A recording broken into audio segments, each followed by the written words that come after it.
오늘은 나얼의 앤썸 시절 자기소개 속 존경하는 인물란에 적혀있는 바스키아가 누구인지와 나얼의 작품 세계에 어떻게 드러나고 있는지에 대해 알아보겠습니다.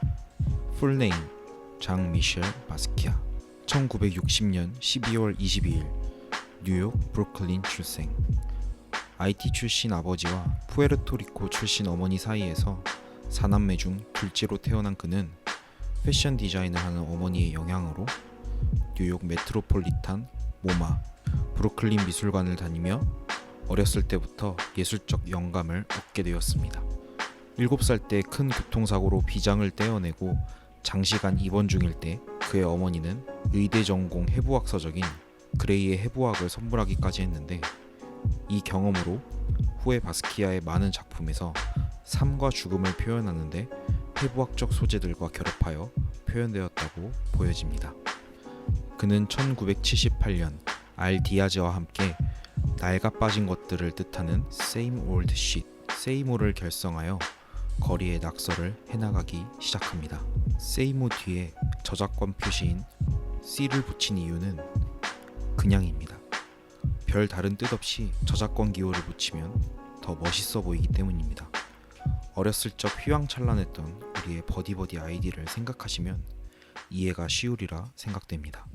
기존 예술과 기존 세대의 불만을 표출하는 세이모가 유명해지자 그 유명세를 이용하려는 바스키아와 세이모는 무명으로 남아야 한다는 알 디아즈의 의견 대립으로 인해 1980년 세이모는 죽었다는 낙서를 끝으로 해체하게 됩니다.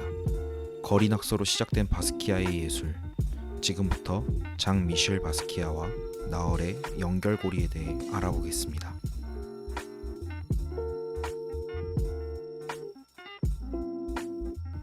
이 그림은 마네의 대표작 중 하나인 올랭피아입니다.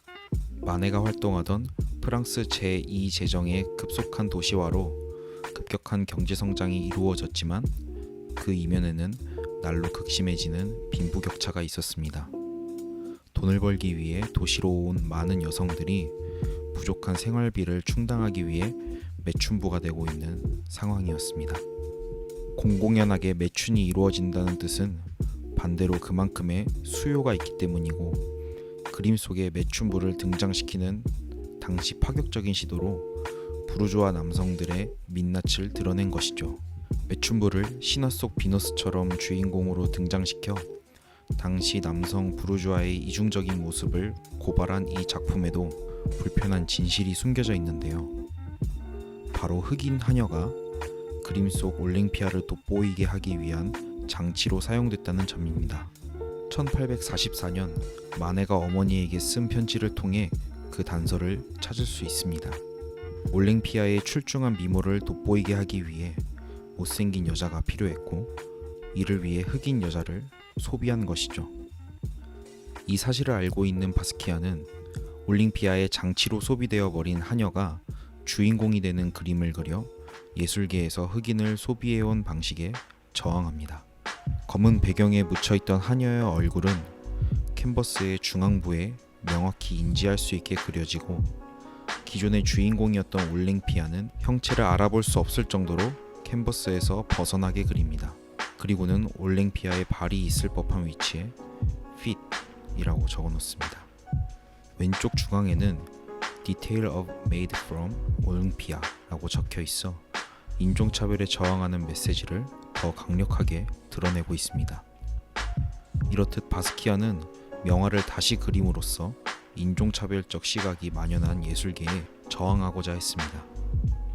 또 바스키아는 인종차별에 저항하는 의미로 흑인이 두각을 나타냈던 재즈와 블루스 장르의 음악가, 권투선수, 야구선수를 등장시킵니다. 음악과 스포츠 등의 분야에서 최고의 경지에 이르렀던 찰리 파커, 슈거 레이 로빈슨, 무함마드 알리를 그리고 그 머리 위에는 종종 바스키아의 아이콘이라 할 수 있는 왕관을 그렸습니다. 이는 인종차별의 현실의 역경을 딛고 각 분야에서 최고에 이른 그들에게 보내는 찬사이자 존경의 의미가 담겨져 있습니다. 자, 이제 나얼의 작품과 비교해 보겠습니다. 과장을 조금 보태면 나얼의 거의 모든 작품에도 주인공들은 모두 흑인이죠. 그 이유는 바스키아와 동일하게 인종차별에 대해 저항하고자 하는 이유가 있는데요. 그 중에서도 인종차별의 문제를 가장 노골적으로 지적하고 있는 작품이 바로 Son of Man입니다. 저울의 양쪽에 유색인종, 백인이 영어로 적혀져 있고 그 저울 위에 한 흑인 남성이 춤을 추고 있습니다. 모든 인종이 평등하다는 사실과 사회적으로 차별적인 시선으로부터 자유를 갈망하는 의지가 그 누구보다 자유로운 주인공의 춤 사이에서 보여지고 있습니다. 사실 이 개념은 나얼의 회화보다 나얼의 개인 2집 사운드 덕트린의 수록곡인 글로리아의 뮤직비디오를 보면 더 이해가 잘 될 것 같습니다.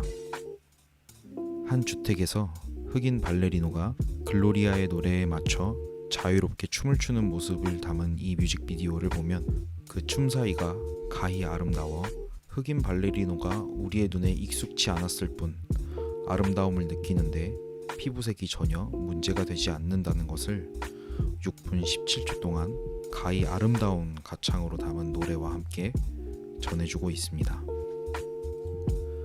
2017년 나얼의 개인전 For Thy Pleasure에서 전시되었던 찰스 vs 월콧은 바스키아가 권투 선수를 그렸던 맥락과 같다고 볼 수 있습니다.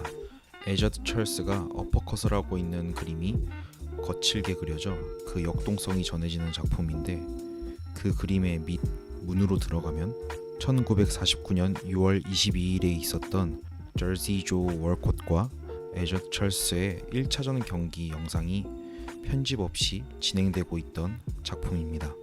자신이 태어나기 30년 전 미국 권투계의 라이벌 구도였던 두 선수의 경기 영상을 보고 드로잉을 할 정도로 흑인이 두각을 나타낸 스포츠, 나아가 흑인 문화 자체를 얼마나 좋아하고 동경하는지를 또 깊게 탐구하는지 가늠조차 안 되는 대목입니다. 뮤직비디오에 대해 한 가지 더 짚고 넘어가자면 나얼의 개인 2집 사운드 덕트린의 타이틀 널 부르는 밤에서 한 남성이 솔로로 어두운 배경에서 홀로 빛을 내며 트럼펫을 부는 장면이 반복적으로 나옵니다.